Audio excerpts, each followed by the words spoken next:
Hello everyone, welcome to the YouTube channel of Hopes and Dreams Universal School. Subscribe our channel and press the bell icon button to get the notification of our new videos. Thank you. Friends, hope you all are fit and fine. Very good. Now today we read chapter 11 Art and Architecture for class 4th SST Social Studies. आज हम कला और वास्तुकला के बारे में पढ़ने वाले हैं. ठीक है, तो कला और वास्तुकला क्या है वो हम इस चैप्टर में पढ़ेंगे. तो स्टार्ट करते हैं. Children, what do you do when you here good news. अच्छा, मुझे एक बात बताओ, जब भी आप कोई गुड न्यूज़ सुनते हो, मान लीजिए जब आप सुनते हो कि स्कूल की छुट्टियां हो गई या मम्मा ने बहुत अच्छी खाना बनाया, मेनली आपके लिए यही गुड न्यूज़ होती है ना. तो आप ये सुनते हो तो आपको कैसा फील होता है? You feel like singing and dancing, don't you. आप मतलब खुशी से हमारे झूमने लगते हो, गाने लगते हो, नाचने लगते हो. ऐसे ही होता है. In some way you show all your feeling in many other ways. इसी तरह से हम अपनी हर कोई अपनी जो भी फीलिंग है ना, वो अलग अलग तरीके से दिखाता है. कोई नाच के, कोई गा के, है ना, कोई किसी जगह एंजॉय करने जाता है. मतलब हर किसी को अपनी अपनी फीलिंग दिखाने का अलग अलग वे है. In it show that human beings have special way to express their special feeling. मतलब ये है कि ह्यूमन बींग्स, इंसानों के पास अपनी फीलिंग दिखाने के लिए एक स्पेशल तरीके हैं, अलग अलग तरीके हैं हर किसी के पास. वो अलग अलग तरीके से अपनी फीलिंग दिखाता है. कोई हल्का सा मुस्कुरा देता है, कोई जोर से खिलखिलाता है, कोई नाचता है, कोई गाता है ना. These special ways of expressing the feeling form the art and architecture of a land. तो अपनी फीलिंग को दर्शाना, अपनी फीलिंग को एक्सप्रेस करना ही आर्ट और आर्किटेक्चर है, कला और वास्तुकला है. वो कैसे? Now we shall study about the culture of India. अब हम इंडिया की, भारत की संस्कृति के बारे में पढ़ेंगे. Express through the different language, dances, music, painting, art and architecture. हमारे भारत की संस्कृति के बारे में पढ़ेंगे जो हमें अलग अलग लैंग्वेज, भाषाएं, नृत्य, म्यूजिक, पेंटिंग, कला और वास्तुकला के बारे में बताती हैं. अवर लैंग्वेजेस. सबसे पहले हम अब पढ़ेंगे हमारी लैंग्वेज के बारे में. Different languages are spoken in different parts of India. आपको पता है इंडिया के हर अलग अलग पार्ट में अलग अलग लैंग्वेज बोली जाती है. आप सबको भी पता है. हम लोग कई बार मूवीज़ में भी देखते हैं या कोई चैनल हम ऐसा लगा लेते हैं कि जिसकी भाषा हमें समझ ही नहीं आती, है ना. वो होता तो हमारे इंडिया का, ये तो है नहीं कि बाहर का है. बट हमारे हम ये कह सकते हैं कि मोस्टली अलग अलग स्टेट में अलग अलग लैंग्वेज बोली जाती है. जैसे अब हम पंजाब जाते हैं तो मोस्टली लोग वहाँ पर पंजाबी में ही स्पीक करते हैं, है ना. बंगाल जाते हैं, बंगाली में. महाराष्ट्र में जाते हैं तो वो महाराष्ट्र जो लैंग्वेज होती है ना, वो यूज़ करते हैं. मेनली ये कि हर कोई अलग अलग भाषा ही यूज़ करता है. The Indian constitution recognise 22 major languages. Indian constitution, जो हमारा भारत का संविधान है, उन्होंने सिर्फ 22 भाषाएं हैं, 22 मुख्य भाषाएं हैं जिन्हें मान्यता दी हुई है. तो ये सारी भाषाएं ये वाली है: असमीज़, बंगाली, बोडो, डोगरी. असमीज़ असम में बोली जाती हैं. ओके, मतलब ये सारी भाषाएं हैं, ये अलग अलग स्टेट में भी बोली जाती है. बंगाली वेस्ट बंगाल में, बोडो असम में, डोगरी जम्मू एंड कश्मीर में बोली जाती है, गुजराती गुजरात में, हिंदी तो पूरे इंडिया में ही बोली जाती है, कन्नड़ कर्नाटक में, कश्मीरी जम्मू एंड कश्मीर में, कोंकणी गोवा, और ये मैथिली बिहार में बोली जाती है, मलयालम केरला में, मराठी महाराष्ट्र में मराठी बोली जाती है, मणिपुरी मणिपुर में, नेपाली नेपाल में, ओडिया उड़ीसा में, पंजाबी पंजाब में, और संस्कृति कर्नाटक में बोली जाती है बहुत ज़्यादा, संथली वेस्ट बंगाल में, सिंधी गुजरात में, तमिल तमिलनाडु में, तेलुगु आंध्र प्रदेश में, उर्दू जम्मू एंड कश्मीर में. ठीक है, तो ये 22 लैंग्वेजेस हैं जिनको हमारे भारत के संविधान में मान्यता मिली हुई है. Dialect. Every state has its own language. Mostly her state की एक अपनी लैंग्वेज है. The some language is spoken in different way in different parts of the state. अलग अलग भाषाएं अलग अलग तरीके से स्टेट में बोली जाती है. ये नहीं है, अब जैसे उर्दू है, यहाँ पे हमारे राजस्थान में उर्दू अलग तरीके से बोली जाती है, जम्मू एंड कश्मीर में उर्दू अलग तरीके से बोली जाती है. तो भाषाओं को भी अलग अलग तरीके से बोला जाता है. Different forms of the same language are known as dialects. भाषा के अलग अलग तरीकों को बोलना ही क्या कहलाता है? डायलॉग, मतलब बोलियां कहलाता है। सम स्टेट हैव 2 और मोर लैंग्वेज, कुछ स्टेट में एक से ज़्यादा भी लैंग्वेज बोली जाती है। ओके, डायलेक्ट्स क्या होते हैं? बोलियां। Script, each language has its own style of writing known as script. देखो, हर राइटिंग को लिखने का एक तरीका होता है। हम हिंदी लिखते हैं, इंग्लिश लिखते हैं, है ना, पंजाबी लिखते हैं, संस्कृत लिखते हैं, उर्दू लिखते हैं। तो हर भाषा एक जैसी नहीं लिखी जाती, हर भाषा को लिखने का अलग अलग तरीका होता है, जिसे स्क्रिप्ट कहा जाता है। Most of the scripts are written from left to right. However Urdu, Sindhi and Kashmiri are written from right to left. देखो, ज़्यादातर जो लैंग्वेज होती है वो हम लेफ्ट टू राइट लिखते हैं। अब आप लोग अपना वर्क करते हो, हिंदी में करते हो, इंग्लिश में करते हो, है ना, तो आप क्या करते हो? लेफ्ट से राइट में जाते हो लिखते हुए। बट उर्दू, सिंधी, कश्मीरी ये क्या होती है? राइट से लेफ्ट में आती है। मतलब आप लाइन्स में स्टार्ट करते हो लाइन में, और ख़त्म जहाँ पे एंड पेज होता है वहाँ पे आप ख़त्म करते हो। बट उर्दू, सिंधी और कश्मीरी क्या होती है? Right to left. Among all these languages, Hindi is understood and spoken by the majority of the people in our country. इन सभी भाषाओं में हिंदी एक ऐसी भाषा है जो हमारे पूरे देश में बहुत ज़्यादा जानी, समझी और बोली जाती है। मतलब हम किसी भी स्टेट में चले जाए, चाहे वहाँ पे उर्दू बोल रहे हैं, चाहे वहाँ पे बंगाली बोल रहे हैं, तमिल बोल रहे हैं, बट अगर हम हिंदी में बात करेंगे तो वो हमारी हिंदी को कहीं ना कहीं थोड़ा बहुत अंडरस्टैंड करते हैं। इसलिए Hindi is the national and official language of India. इसलिए जो हिंदी हमारी राष्ट्रीय भाषा बनाई गई है, क्योंकि पूरे हमारे कंट्री में हिंदी को आराम से हर कोई समझ जाता है, इसलिए हिंदी को ऑफिशियल हमारी राष्ट्रीय भाषा बनाया हुआ है। ये तो हो गया, अब आपने पढ़ ली हमारी लैंग्वेज के बारे में। Now let us learn about dance and music of India. अब हम इंडिया के डांस और म्यूजिक के बारे में पढ़ेंगे। Dance and music are an important part of our culture. देखो, डांस, नृत्य और संगीत ये हमारे कल्चर का, हमारे सभ्यता का, संस्कृति का एक महत्वपूर्ण हिस्सा है। For every occasion there is a special kind of music and dance. देखो, हर अलग अलग ओकेजन पर, अलग अलग त्यौहार पर हम अलग अलग तरह का म्यूजिक सुनना पसंद करते हैं, अलग अलग तरह का डांस होता है ना। मैरिज पे होता है तो धूम धड़ाके वाले म्यूजिक चलते हैं, अगर कोई लोहड़ी वाला फंक्शन है तो संस्कृति गाने चलते हैं, और ये जो 26 जनवरी 15 अगस्त है तो ये देशभक्ति के गाने चलते हैं। मतलब हर ओकेजन पे हम अलग अलग गाने सुनना पसंद करते हैं। India has a long tradition of dance and music. जो हमारा भारत है, ये भारत में संगीत और नृत्य की बहुत लंबी परंपरा है। मतलब सदियों से ये परंपरा चली आ रही है। Major types of dance are, dance 2 तरह के हैं, क्लासिक और फोक। क्लासिक शास्त्रीय नृत्य और फोक लोक नृत्य। ठीक है। Classical dance, now read about the classical dance. शास्त्रीय नृत्य, classical dance began as forms of worship and were performed in temples in the past. Later they were performed for kings.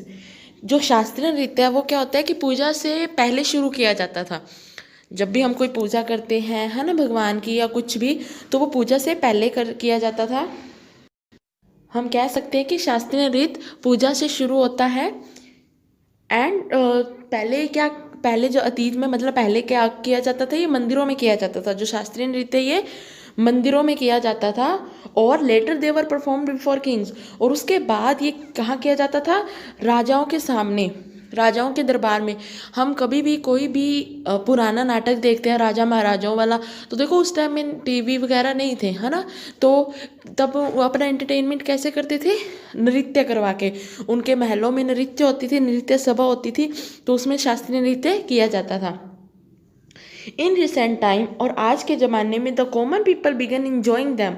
लोग इस चीज़ को इंजॉय करने लगे हैं, उनको ये अच्छा लगने लगा है। Today they are performed on stage and in film. आज वो ये डांस जो है वो स्टेज पे परफॉर्म करते हैं, फिल्मों में भी दिखाया जाता है ये डांस को। मतलब इन जो शास्त्रीय नृत्य है, क्लासिकल डांस है, इनको स्टेज पे किया जाता है, कॉम्पिटिशन्स होते हैं इनके आज के ज़माने में। The major classical forms of dance and the state to which they belong are as follows. Major classical dance कौन कौन से हैं और कौन कौन से स्टेट में वो किए जाते हैं, यहाँ पर ये दिया हुआ है। मेनली ये जो भी डांस है ये मेनली कॉमन क्लासिकल डांस है जो नॉर्मली किए जाते हैं, जो आज के ज़माने में भी स्टेज में कॉम्पिटिशन्स में भी होते हैं और लोगों को देखना भी पसंद है। तमिलनाडु में भरतनाट्यम, भरतनाट्यम सब बहुत मतलब कह सकते हैं कि लोग इतने फैंस हैं इस डांस के, लोग आजकल तो लोग सीखने भी चाहते हैं ये डांस। भरतनाट्यम बहुत क्लासिकल डांस है। तो भरतनाट्यम तमिलनाडु का फेमस डांस है, उत्तर प्रदेश का कथक, केरला का कथकली, आंध्र प्रदेश का कुचिपुड़ी, मणिपुर का मणिपुरी और उड़ीसा का ओडिसी। आपको पता है इन डांस को करने के लिए डांस के अकॉर्डिंग ही वेशभूषा मतलब अकॉर्डिंग उसके तैयार होना पड़ता है, कॉस्ट्यूम वगैरह सब डांस के अकॉर्डिंग होते हैं। और भरतनाट्यम, कथकली ये तो आपने नॉर्मली सुना ही होगा, जब भी क्लासिकल डांस का नाम आता है तो भरतनाट्यम और कथक ये सबसे पहले आते हैं। फोक डांस, अब हम पढ़ेंगे लोक नृत्य के बारे में। लोक नृत्य, folk dance are performed by groups of people to express their emotion. लोक डांस कब लोगों के द्वारा मतलब ग्रुप के द्वारा किया जाता है अपनी भावनाओं को व्यक्त करने के लिए, अपने इमोशंस को दर्शाने के लिए। कई बार क्या होता है कि खुशी से लोग करते हैं, है ना। They are performed on occasion like marriages, birth, festivals और हार्वेस्टिंग ऑफ क्रॉप्स। ये जो डांस है ये कब किए जाते हैं? मैरिज पे किए जाते हैं, बर्थडे पार्टी पे, त्योहारों पर और हार्वेस्टिंग ऑफ क्रॉप्स जब फसलों की कटाई होती है उस टाइम जो त्योहार सेलिब्रेट किए जाते हैं, लाइक लोहड़ी है, पोंगल है ना, मकर संक्रांति है, ओणम है। तो ये जो डांस है, जो फोक डांस है, ये उस टाइम किए जाते हैं। तो ये ग्रुप के द्वारा किए जाते हैं, ग्रुप डांस होते हैं जो अपनी अपनी खुशी जाहिर करते हैं। Some of the popular folk dances are bhangra Punjab, Bihu Assam, garba Gujarat, ghoomar Rajasthan और ट्रिबल डांस। ठीक है, ये नागालैंड, मिजोरम और अन्य जगह पे किया जाता है। तो ये हो गए फोक डांस और वो हमने क्लासिकल डांस पढ़ लिए थे। अब हम पढ़ेंगे म्यूज़िक के बारे में। Music is an important part of our culture. Music हमारी सभ्यता का, हमारी संस्कृति का एक महत्वपूर्ण हिस्सा है। देखो जब भी हमें कोई खुशी है, गम है, हम कोई भजन सुनते हैं, है ना, तो क्या होता है कि जब म्यूज़िक चलता है ना तो हमारे अंदर उस चीज़ को लेके फीलिंग आ जाती है। अब आप बैठे हुए, अच्छा अगर कोई सैड सा म्यूज़िक चलेगा तो हम लोग क्या हो जाता है, हमारा फीलिंग वैसी हो जाती है। और कोई इन्जॉयमेंट वाला चलता है, जैसे कोई डांस वाला हो गया, है ना, तो हम क्या होता है फटाफट से खड़े हो जाते हैं और डांस करने लगते हैं। तो जो म्यूज़िक है ना वो हमारी संस्कृति का एक हिस्सा है, हमारे कल्चर का एक हिस्सा है। A few great singers of our country are Baiju Bawra, Haridas and Tansen. मतलब कुछ सिंगर हैं हमारी कंट्री के जो बहुत टाइम से चले आ रहे हैं, लोग उनको आज भी नहीं भूलते। देखो आज तो हमारी जो फिल्म इंडस्ट्रीज़ हैं, है ना, उसमें बहुत सारे सिंगर हैं, जैसे लता मंगेशकर, आशा भोसले, सोनू निगम, है ना, आदित्य नारायण, नए नए भी सिंगर्स हैं, है ना। तो बट कुछ पुराने सिंगर्स हैं जो सदियों से आ रहे हैं, लोग उनको आज भी याद रखते हैं, जैसे बेजू बावरा हो गया, हरिदास हो गया और तानसेन हो गया। Do you know Tansen was a singer in the court of the Mughal empire Akbar. Tansen जो था वो अकबर के शासनकाल से था। मतलब अकबर था जो राजा था, है ना, तो जो मुगलों का शासक था अकबर, उसके रौनक थी। मतलब वो जो तानसेन था वो अकबर के राज्यकाल में था, वहाँ का फेमस सिंगर था जो एक अकबर के दरबार की रौनक थी। मतलब तानसेन इतना अच्छा गाते थे ना, इतना अच्छा गाते थे कि वो अगर मान लो उन्होंने बारिश वाला राग गाया तो बारिश हो जाती थी। तो मतलब वो अपने संगीत से ना किसी को भी सम्मोहित कर सकते थे, किसी को भी अपने वश में कर सकते थे। Indian music has two divisions. जो हिंदुस्तानी म्यूजिक है, इंडियन म्यूजिक है, उसको दो भागों में बांटा गया है, हिंदुस्तानी म्यूजिक और कर्नाटिक म्यूजिक। हिंदुस्तानी म्यूजिक और Carnatic music, both style of music are based on raga. दोनों स्टाइल के जो म्यूजिक है वो राग से शुरू होते हैं। अब मेरी बात सुनो, एक तो म्यूजिक जो हम सुनते हैं, जो आजकल का ढांसू भांसू आता है, ठीक है, बट पुराने जमाने में म्यूजिक क्या होते थे, जो राग से गाया जाता थे। कभी आपने राग वाले गाने सुने हैं जिसमें बहुत राग होती थी, वो अपने सुर को ऊंचा लाते थे, नीचे लेके जाते थे, तो मतलब वो राग से ही गाते थे। पहले के ज़माने में ये लुंगी डांस और ये काला चश्मा ये तरह के नहीं चलते थे, राग चलते थे। भैरवी राग हो गया, इस तरह के कई राग चलते थे। और राग से जैसे कई बार हम सुनते हैं ना कि वो म्यूज़िक चलता है मतलब इस तरह से हम कहते हैं अरे क्या कर रहा है, गला कर रहा है। बट वो क्या होता था, वो म्यूज़िक का स्टाइल होता था, वो उनकी राग होती थी जो इसको वो इतना ऊंचा ले जाते थे कि अगर हम लोग उसको गाने की भी सोचे ना तो हमारा तो गला ही बैठ जाए। तो पहले के ज़माने में इतने मशहूर सिंगर थे। तो many instrument are use in classical music. शास्त्रीय नृत्य था जो जिसे शास्त्रीय नृत्य था उस तरह से शास्त्रीय संगीत भी था। और शास्त्रीय संगीत को गाने के लिए बजाने के लिए कई सारे इंस्ट्रूमेंट लगते थे। Some of them are the sitar, sarod, veena, flute, mridangam and tabla. ये सारे किस में यूज़ होते थे? शास्त्रीय संगीत में। आजकल तो क्या होता है कि कंप्यूटराइज भी ट्यून निकल जाती है ना। आजकल तो पियानो हो गया, है ना, तो इस तरह के हो गए। पहले के ज़माने में इंस्ट्रूमेंट दूसरे थे, है ना। तो आजकल तो जैसे ढोल हो गया, पियानो हो गया, गिटार हो गया, पहले भी थे बट पहले जो इंस्ट्रूमेंट थे वो क्लासिकल थे। Some of the famous musicians of our country are, ये हमारी कंट्री के फेमस म्यूजिशियंस हैं। म्यूजिशियंस जो वाद्य यंत्र बजाते हैं। सिंगर तो हो गए हमारे ये, जैसे ये किशोर अमोनकर है, ये हिंदुस्तानी सिंगर थी म्यूज़िक की। और ये MS सुब्बालक्ष्मी है, ये कर्नाटक म्यूज़िक की सिंगर थी। अब हम पढ़ रहे हैं म्यूजिशियंस जो इंस्ट्रूमेंट बजाते थे। जैसे पंडित रविशंकर है जो सितार में बहुत महान थे। हरिप्रसाद चौरसिया है, ये बांसुरी बहुत अच्छी बजाते थे। बिस्मिल्लाह खान है, शहनाई बजाते थे ये। अमजद अली खान सरोद और जाकिर हुसैन तबला। जाकिर हुसैन की तो आप अभी भी ऐड देख सकते हैं। जाकिर हुसैन की ताजमहल जो चाय आती है उसकी ऐड में कई बार जाकिर हुसैन आते हैं जो तबला वाद्य यंत्र थे। तो आप इन सबको यूट्यूब पे भी सर्च करके देख सकते हैं, इनका सुन सकते हैं, है ना। तो ये बहुत अच्छे म्यूजिशियन थे। अबाउट द पेंटिंग्स, चित्रकला। आई नो, मुझे पता है कि आप सबको पेंटिंग करना बहुत पसंद है। कुछ एक दो होंगे जिनको थोड़ा बोरिंग सा लगता है, बट जब भी हम कभी स्ट्रेस में होते हैं या हमें कोई अच्छा नहीं लग रहा होता ना, तो अगर हम पेंटिंग करते हैं ना तो हमारा मूड एकदम से अच्छा हो जाता है। Okay, man has always been fond of drawing pictures. जो हम लोग हैं, इंसान हैं, हमें हमेशा से ही चित्र बनाने का बड़ा शौक रहा है। मतलब हम कोई पिक्चर देखते हैं ना तो हमारे मन में आता है कि क्या हम इसको बना सकते हैं। मतलब इंसान हमेशा से चित्र बनाने का बड़ा शौकीन रहा है।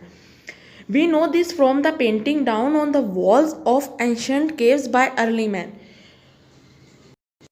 देखो, आज के टाइम में हम जानते हैं कि हमें पेंटिंग करने का शौक है, बट पहले के लोगों को भी पेंटिंग करने का शौक था। ये कैसे पता चला?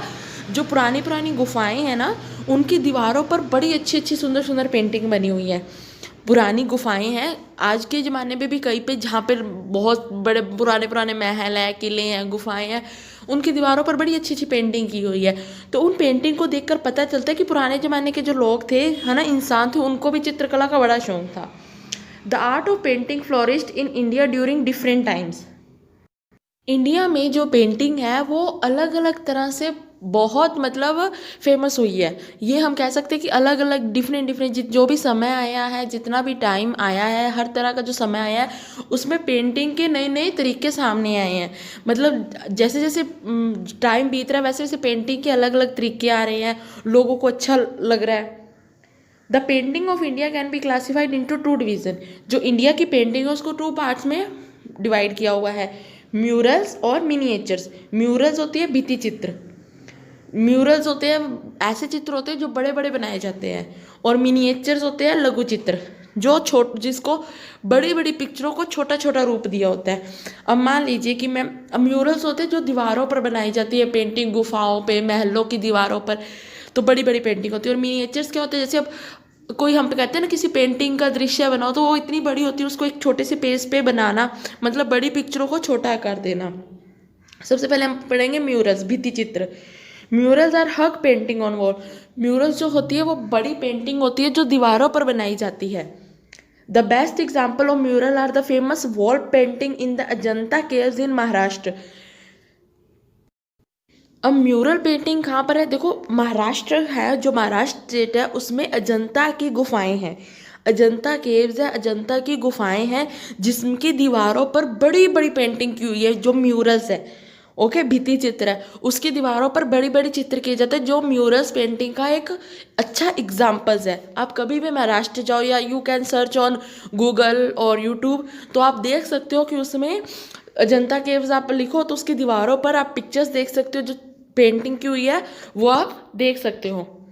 They were painted by Buddhist priests and are or more than 1500 years old. They tell stories in pictures. ये जो पेंटिंग है ये बौद्ध पुजारियों द्वारा बनाई गई थी, है ना, जो 1500 साल पुरानी है, जो 1500 साल पुरानी जो पेंटिंग है, पिक्चर्स हैं, they tell story in picture. ये अपनी स्टोरी पिक्चर्स के द्वारा एक स्टोरी नरेट करते हैं, मतलब एक स्टोरी बताते हैं हमें। देखो कई बार होता है ना कि एक होती है कि बोल के स्टोरी बोलना, एक कई बार हम लोग टीवी में भी देखते हैं कि जिसकी साउंड बंद होती है बट वो पिक्चर्स के थ्रू स्टोरी अपनी पता चल जाती है, कि जिस पिक्चर्स होती है हमें पता चल जाती है कि ये ऐसी स्टोरी है। तो जो अजंता की गुफाएं हैं महाराष्ट्र में, उसमें जो बौद्ध पुजारियों ने पिक्चर्स बनाई थी 1500 साल पुरानी है, वो म्यूरल्स का एक उदाहरण है, और जो हमें पिक्चर्स के जरिए एक स्टोरी बताती हैं। मिनिएचर्स, लघु चित्र। Miniatures painting are done in perishable materials like cloth और पेपर। जो मिनिएचर है, जो लघु चित्र है, ये पेपर पे या फिर कपड़े पे बनाई जाती हैं। ओके, तो अब हमने लैंग्वेजेस पढ़ ली थी सबसे पहले, है ना। लैंग्वेजेस के बाद हमने डांस के बारे में पढ़ा, डांस के बाद हमने म्यूजिक के बारे में पढ़ा, उसके बाद हमने म्यूजिशियंस, इंस्ट्रूमेंट्स के बारे में पढ़ा, अब हमने पेंटिंग के बारे में भी पढ़ लिया है। Architecture, architecture is the art of building. Architecture क्या होता है? वास्तुकला। और वास्तुकला क्या है? इमारत की कला, मतलब इमारत बनाना, बिल्डिंग्स बनाना, इसकी कला। India is known for its wonderful architectural designs of buildings and monuments. Bharat अपने वास्तुकला के डिजाइन, इमारत और स्मारक के लिए जाना जाता है। भारत में बहुत सारी ऐसी इमारतें हैं, पुरानी इमारतें हैं, जो बहुत ही सुंदर बनी हुई हैं, जो जिन्हें बनाने के पीछे खास एक वजह भी रहती थी, बट वो क्या है कि देखने योग्य, लोग इन्हें दूर दूर से देखने आते हैं, पसंद करते हैं। तो भारत में बहुत सारे ऐसी बिल्डिंग और स्मारक है जो दुनिया में बहुत फेमस है। Some of the important architectural buildings in India are. India के कुछ इम्पोर्टेंट वास्तुकला इमारत है जो यहाँ पे है, जैसे the Kailasa temple at Ellora which was cave from a single stone. ये कैलाश टेम्पल है, मंदिर है जो एक ही पत्थर से बना हुआ है। The sun temple at Konark, Meenakshi temple at Madurai, Khajuraho temples in Madhya Pradesh, Jain temples of Mount Abu, 1000 pillar temple in Warangal. ये वारंगल में 1000 पिलर से बना हुआ है ये टेम्पल। तो ये जितने भी टेम्पल्स हैं ये अपने आप में बहुत अद्भुत है, बहुत अलग तरीके से बने हुए हैं, मतलब लोग इनको दूर दूर से देखने आते हैं। बहुत ही अच्छा डिजाइन बना हुआ है इनमें, है ना।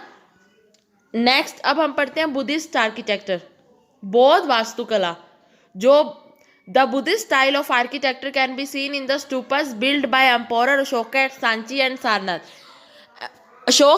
सम्राट अशोक द्वारा निर्मित सांची और सारनाथ का स्तंभ और सांची स्तूप अशोक स्तंभ द्वारा बनाया गया बुद्धिस्ट वास्तुकला है, बौद्ध वास्तुकला है, जिसमें बौद्ध वास्तुकला का डिजाइन है। हम देख सकते हैं कि वो इमारत बहुत ही अच्छी बनी हुई है। नेक्स्ट है मुगल आर्किटेक्चर, मुगल वास्तुकला। The Mughal style of architecture can be seen in monument like Qutub Minar, red fort, Jama Masjid and Humayun's Tom इन दिल्ली। हुमायूं का मकबरा, हुमायूंस टॉम इन दिल्ली। तो ये सारे मुगल, मतलब हम कह सकते हैं कि मुगलों ने बनाए हैं, और वो बौद्ध धर्म के अनुयायियों ने बनाए हैं, और ये मुगलों ने बनाए हैं। तो ये कुतुब मीनार, रेड फोर्ट, जामा मस्जिद, हुमायूंस मकबरा, ये सब मुगलों ने बनाया हुआ है, और ये भी हमारे इंडिया का ही आकर्षण का केंद्र है। लोग यहाँ पे भी बहुत ज़्यादा घूमने आते हैं, और इनकी इमारतें भी बहुत अच्छी बनी हुई हैं। The recent inclusion to the glory of Indian architecture is the lotus temple in Delhi. और भारतीय वास्तुकला में अब दिल्ली का लोटस टेम्पल भी शामिल कर लिया गया है। दिल्ली का जो लोटस टेम्पल है वो भी भारत के वास्तुकला में शामिल किया गया है। तो भारत की जो वास्तुकला है भारत की इमारतों से जुड़ा हुआ है, भारत की इमारतों को लोग दूर दूर से देखने आते हैं, और ये वास्तुकला का एक बहुत अच्छा उदाहरण है। We are proud to have one of the 7 wonders of the world, i.e. the Taj Mahal of Agra, which is a major tourist attraction across the world. देखो हमारी पूरी दुनिया के, आपने सुना है कभी 7 अजूबे? हमारी दुनिया की 7 ऐसी इमारतें हैं जो 7 अजूबों में गिनी जाती हैं, और हमें बहुत प्राउड है, हम बहुत गर्व महसूस करते हैं कि उन 7 अजूबों में, 7 वंडर्स में हमारा ताजमहल भी आता है। जो 7 वंडर्स है, जो 7 इमारतें हैं, उनमें हमारा ताजमहल भी आता है जो आगरा में स्थित है। और ये बहुत ही महत्वपूर्ण टूरिस्ट अट्रैक्शन है, पूरी दुनिया से लोग इसमें घूमने आते हैं। मतलब कई बार लोग विदेशों से भी आते हैं यहाँ पर घूमने के लिए, बड़ी बड़ी हस्तियाँ आती हैं जो ताजमहल घूमने आती हैं। तो हमें बहुत गर्व है कि हमारा ताजमहल दुनिया के 7 इमारतों में शामिल है।